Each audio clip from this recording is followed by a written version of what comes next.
gentlemen, and thank you for watching the show. This is your Top Think Tanks review. I'm your host, Bryce Dolan. Now today we're going to take a look at an article from the Atlantic Council. Now recently, President Obama had ended the 22-year-old wet foot, dry foot policy with Cuba. Now this policy allowed Cuban immigrants to stay in the United States and get their permanent residence or green card after being in the United States for a year and a day. But they had to be able to reach US soil. So that's why there was essentially this mass immigration of Cuban immigrants coming to the United States. There's only 90 miles of water separating the two countries, and if they were just able to reach the soil, US soil, they were able to stay and get their permanent residence card over time. So with the end of this policy, it's President Obama's last attempt to normalize relations with Cuba before the incoming Trump administration. Now, why is this important that the US and Cuba have good relations?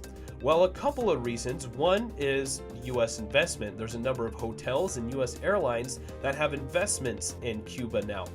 Now, not only because of US investment, but because of US safety as well. If the Trump administration comes in and reverses the progress that President Obama has made on relations between Cuba, this could possibly give China a chance to jump in and build relations with Cuba instead of the United States.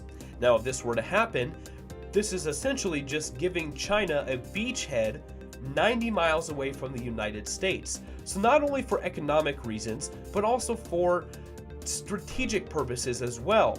Good relations with Cuba would be a good thing strategically for the United States as well, not just economically, not just for tourist reasons or immigration reasons. So with the ending of this wet foot, dry foot policy, you'll see a slow probably in Cuban immigrants trying to make their way to the United States, but there still will be a few, just not as many as there has been in the last couple decades.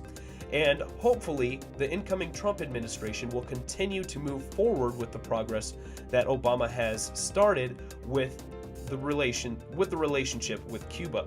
Now, ladies and gentlemen, if you want to look into this article yourself on the Atlantic Council website, you can find the link to this article directly below in the description, and I encourage you to do so. Make sure you subscribe to our YouTube channel so you can get notified every time a new video is posted. Give our Facebook pages a like and follow us on Twitter. But that does it for your Top Think Tanks review, ladies and gentlemen. Thank you for watching the show. I was your host, Bryce Dolan.